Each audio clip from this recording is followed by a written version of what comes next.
Hi, good morning. This one might feel a little bit different. I am here from San Francisco representing LinkedIn in the tech sector this morning. And I am going to talk today about what it takes to do an epic global launch, to incubate new products and to bring those to market. So yes, I'm using the term epic. That's a high bar. It's also a very sunny California term, so I know this is a global audience. So for those of you who are from a more practical UK or something like that, it's just a not crap launch. So we can tell you how to do that. But just to get a sense of the people in the room, which I can see a few of you here, just polling, on a scale of kind of 1 to 5, 5 being, I think my organization is epic or incredible in the way that we are incubating new products and launching them globally. That's a 5. And a 1 is, there's been some kind of disappointment or struggle, or we've been able to achieve a little bit less than what we had hoped. That would be a 1. So just to sort of see where we are as an audience here. 3? Yeah, 3. Pretty common. When I talk to a number of my peers in the industry as well, we also hear kind of like the 2-3 range. And my observation is that companies often systematically underinvest in the way that we bring things to market vis-a-vis the effort and development into the products themselves. So what I want to talk about today is how we at LinkedIn have developed what we call the Epic Launch Playbook and share some of the design principles for what we can do to bring our products to market in a great way. So my name is Scott, and essentially what I do is I launch products to help people get jobs. Last year, LinkedIn hired over 3 million people. I think everyone in here would be familiar with the LinkedIn app that's likely on your phone in your pocket. But you may be less familiar with LinkedIn Talent Solutions, which is we provide solutions to our business customers to hire people on LinkedIn. And over the last decade or so, that business has grown to be about a $3 billion business. And in that time, we have had some truly epic launches. These would be launches that are creating products and services that are truly scaling global and are in unicorns in and of themselves. So my team is a group that is responsible for launching 40 products and features a year into the market for LinkedIn. And sometimes that can be a feature like LinkedIn Salary. I don't know if you have seen this, but we are able to capture salary information, which is an important piece of transparency for the market to end things like the gender pay gap, et cetera. But just a month ago, we launched another product, which we believe is potentially the next billion-dollar business for LinkedIn, which is called LinkedIn Talent Insights.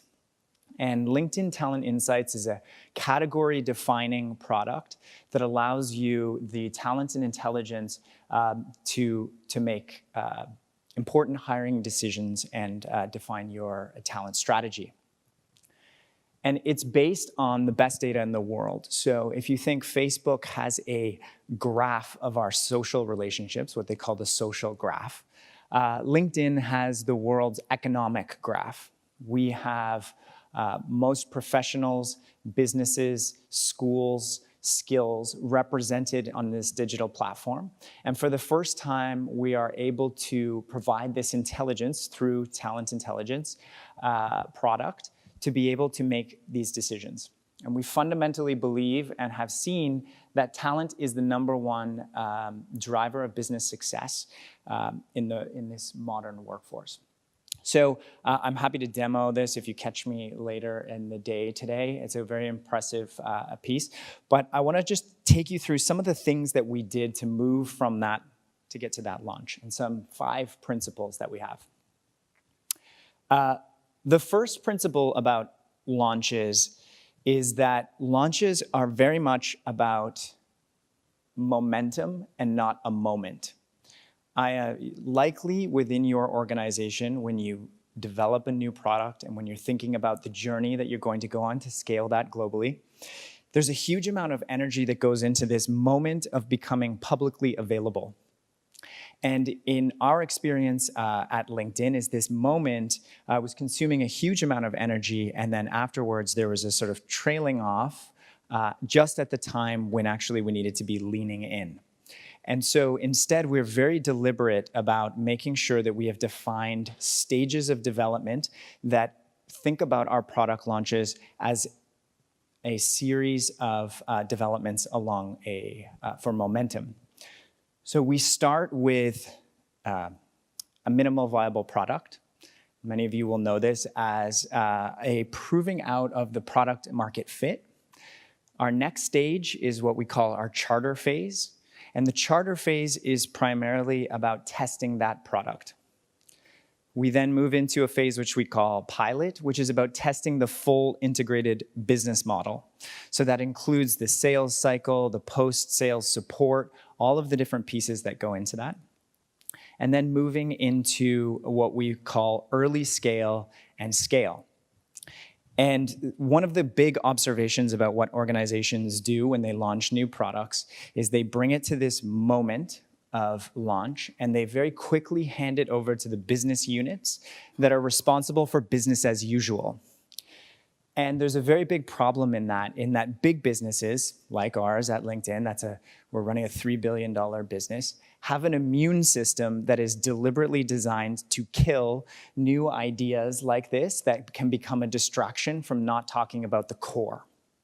And so as a result, when you hand over these businesses too early into business as usual, it can be very detrimental to innovation and very detrimental to the scaling motion.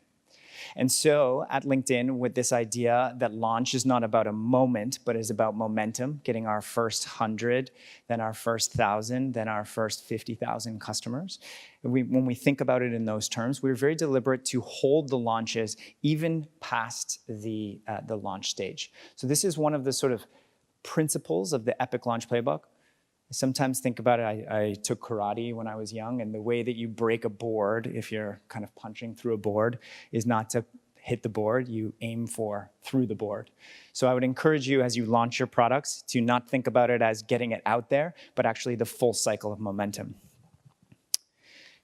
The second Epic launch principle, which we have really benefited from, is the idea that when we think about product launches, or when you think about what you're doing with your products, that's actually a bit of a misnomer. Many of the businesses that we're working on are actually integrated businesses. And the most successful product launches drive innovation in multiple parts of an integrated business model. So instead of saying to our environment internally at LinkedIn that our product team, which can do incredible things with technology, is responsible for innovation, we said that actually we want to think about a full integrated business model with product, with monetization, with marketing, with sales, with customer success and post-implementation, with systems.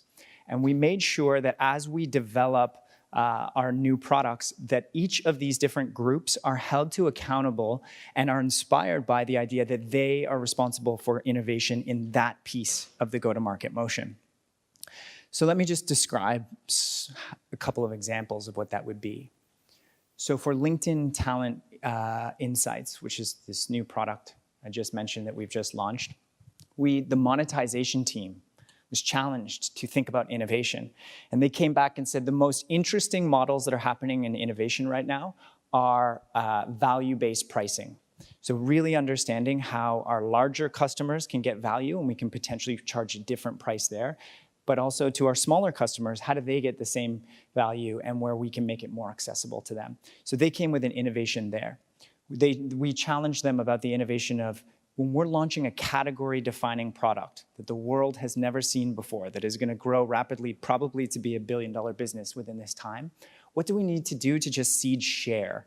So how do we think differently about capturing value versus sharing that value in order to accelerate growth? So that's an example of some of the innovation. Or with sales, the sales team came back to us and said the best sales models that are happening right now are about customer objectives. Instead of us coming and describing our product, the most innovative things that we can be doing is, and the best relationships we have is when we understand our customers' objectives. So these are a few examples. There is one piece of this integrated business model, which I mentioned, which has product, monetization, marketing, sales, customer success, systems. There's another piece of that which we historically missed and is incredibly important, which is team health. In the effort of just looking at the products themselves, we sometimes forget that behind every great thing, Star Wars, whatever, George Lucas and a team of people are behind that. It's actually people that are behind any of this. And so we are much more deliberate now about thinking about this model of team health as well, so that we can, within the business model innovation, innovate around team health. And that means creating a really positive working culture, creating clearer roles and responsibilities, and really working from that lens as well. So we've talked about first principle, which is that launches are about momentum and not a moment.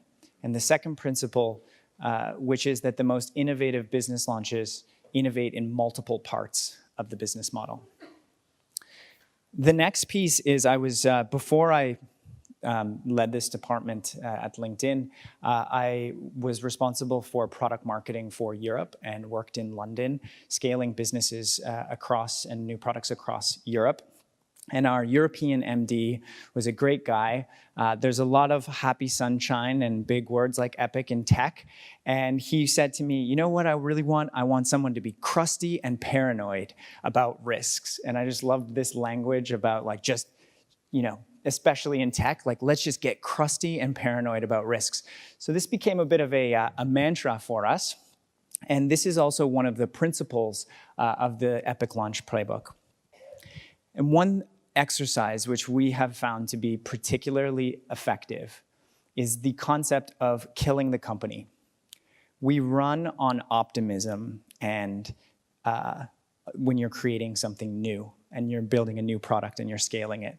But it can be really helpful to bring that group in and flip that on its head and ask the group to say, what would it take for us to kill this idea? Yes, we think it's going to work. Yes, we think this is going to be successful. And so we ask one very important strategic question, and we use design thinking methodology to generate a divergent thinking, all sorts of different answers to the question, if our competitor had unlimited resources, how could they kill us? And you would be surprised at this happy group who has been thriving on optimism, how they can begin to fill a wall with potential risks. And then we begin to, after this divergent exercise, whittle some of this down, identifying some of the core areas.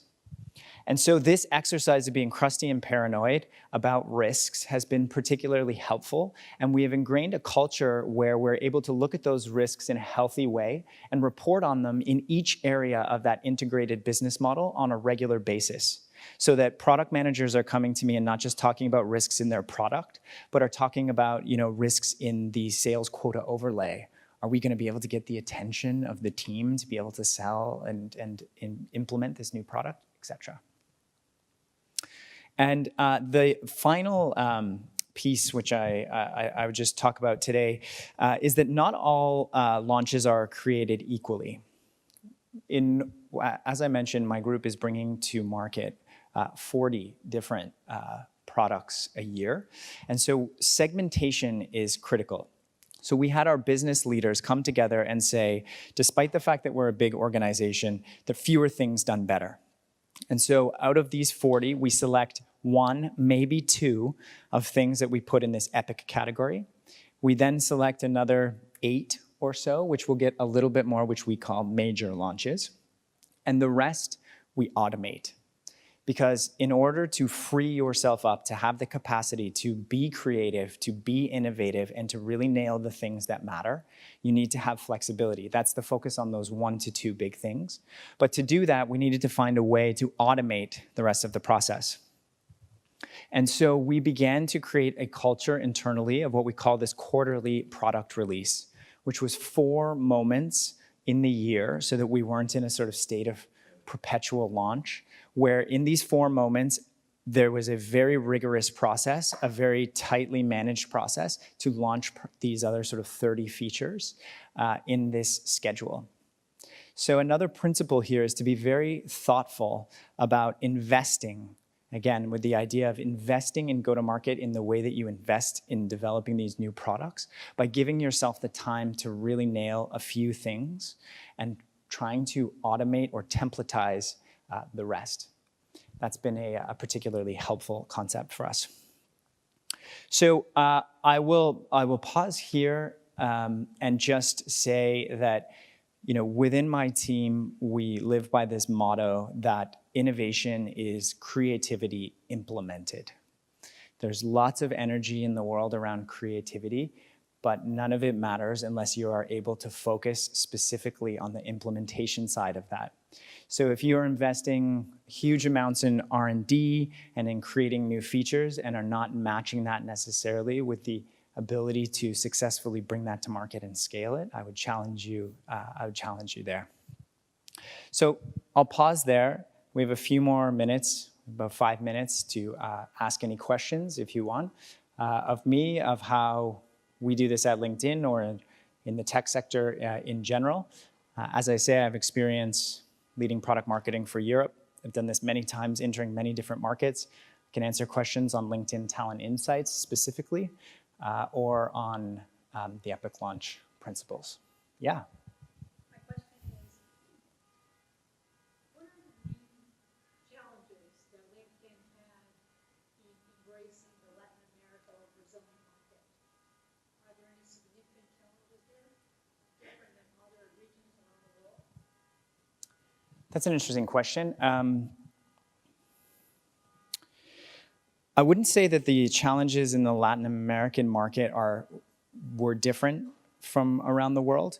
And actually, I would say that one of the greatest principles that I have gleaned in this global role and in my time in EMEA is that we often make a bigger deal of some of these regional differences than they are. That may not hold true in every sector, but in the technology sector, we often hear that things need to be radically different. And in my experience, when you really dig underneath it, most of it can be the same.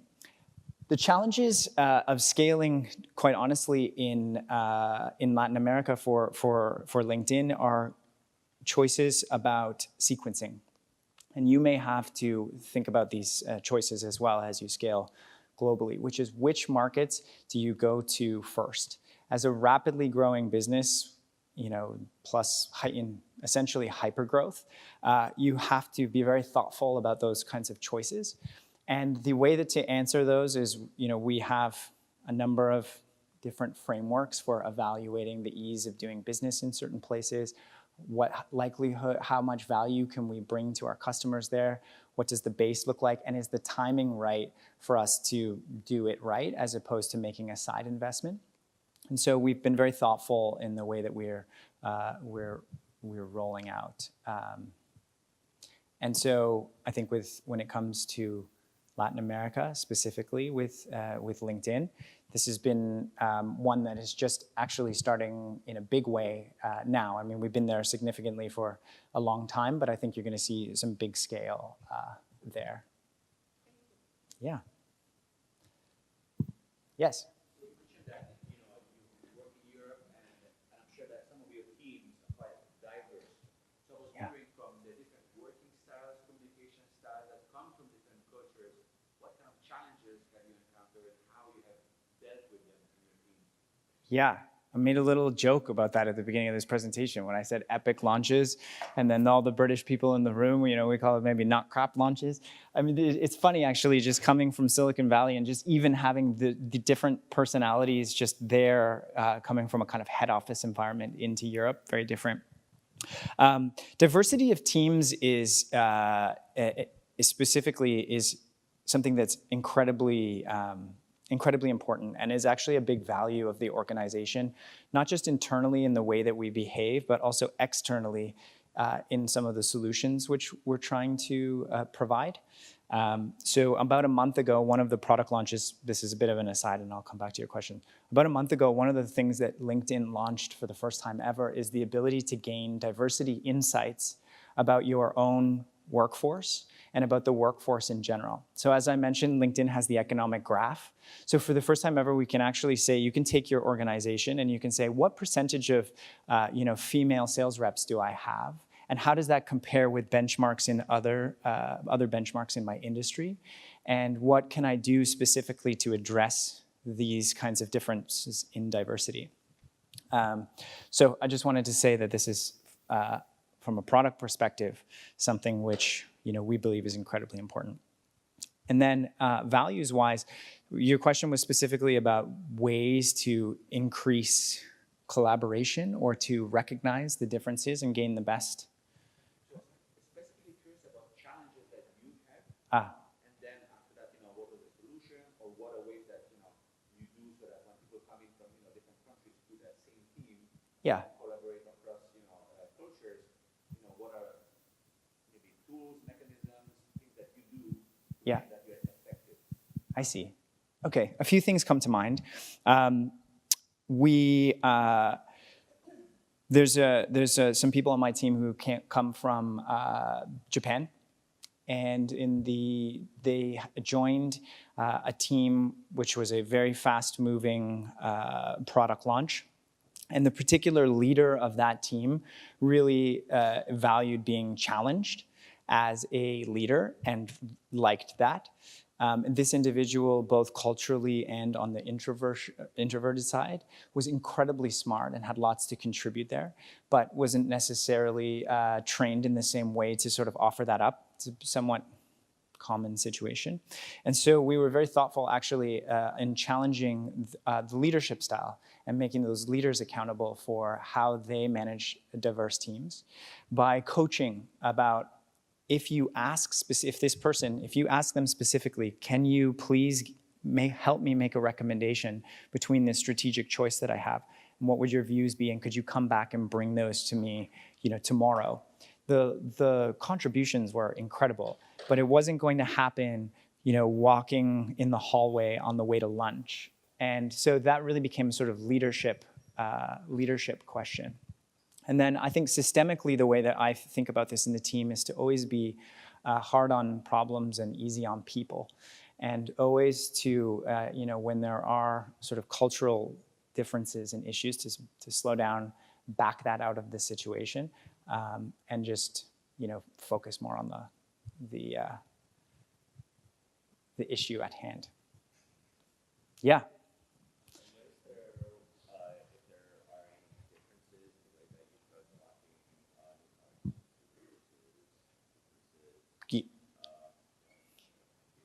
Yeah, great question, and they're very much so.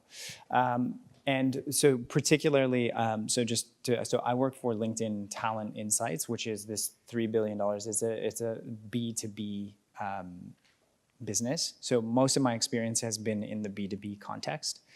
We do have a different playbook on the B2C side, but for those of you as well who are working with small businesses, one of our observations was that when you are launching to small businesses, because of the volume of those small businesses, that they actually sort of emulate some of the go-to-market motions that are closer to B2C type behavior.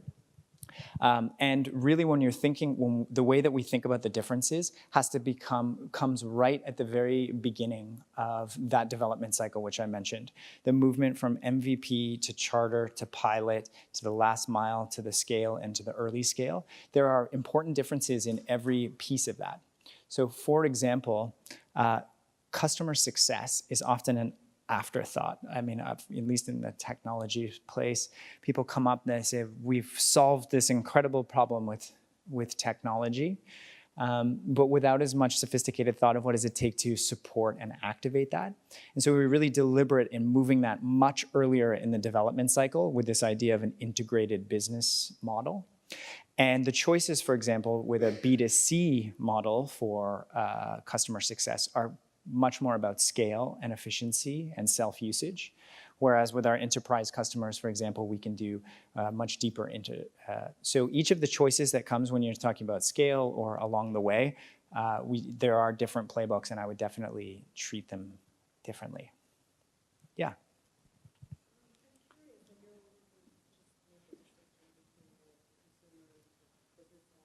Yeah. Being on the consumer side, I'm always amazed and impressed at how LinkedIn doesn't bombard you with a lot of messages, and it's more reactive than it is necessarily kind of pushing. And I personally find that to be a much more effective way Yeah. of getting affiliation. Yeah. And I know that you all are in a very sort of exclusive space in a way, but do you have any insight into how that decision-making has been done and why it's been done that way versus, the way that a lot of other folks do it in the marketplace now, or any type of online or digital connection with social networking? It's a great question. And I think it's also pointing to me that one of the other major principles, which I did not discuss today in great detail in terms of the way this Epic Launch playbook that we think about, is a deep concept of customer centricity. And if you think about a business model that will scale, there are essentially three lenses that you need. A desirability lens, which is about the kind of human lens, the viability lens, which is about the sort of profitable scalability of what you're considering, and the technical feasibility lens. And tech and a number of other things and a number of products often come up through the tech lens of what's technically possible, as opposed to having a very sophisticated starting point around the desirability or human lens. And one of the things that I think that we as values do very well is really taking this concept of customer centricity to heart. And for LinkedIn, I'll tell you a specific example about this, and I'm glad to hear actually that you're saying this, is we had feedback a little while ago that people were getting too many emails. People, like LinkedIn was emailing them too much to invite them to the platform. And we knew that that was a great driver of growth. We've been able to grow to north of 600 million professionals globally, and this was a big driver of it, but customers did not like it. And we literally stopped and rolled off of that and had to bake in a negative overlay of revenue and customer growth as a result of that. But to honor that principle of customer centricity, because just the long-term belief is that's what will work. And the other piece of customer centricity is when you get it right, if you deeply understand that human desirability lens and you begin to construct your products and services with that in mind, is you create a virality because those products and services are often addressing an important human need. And so it makes it easier then to scale in other ways. So you benefit in two ways. You can never get to 600 million people worldwide with advertising, or at least the costs of doing something like that would be astronomical. So we've always grown and succeeded by people recommending through word of mouth, which comes from that customer centricity. My time is showing red on the front, but thank you very much for this conversation. It's a little bit different. I appreciate it.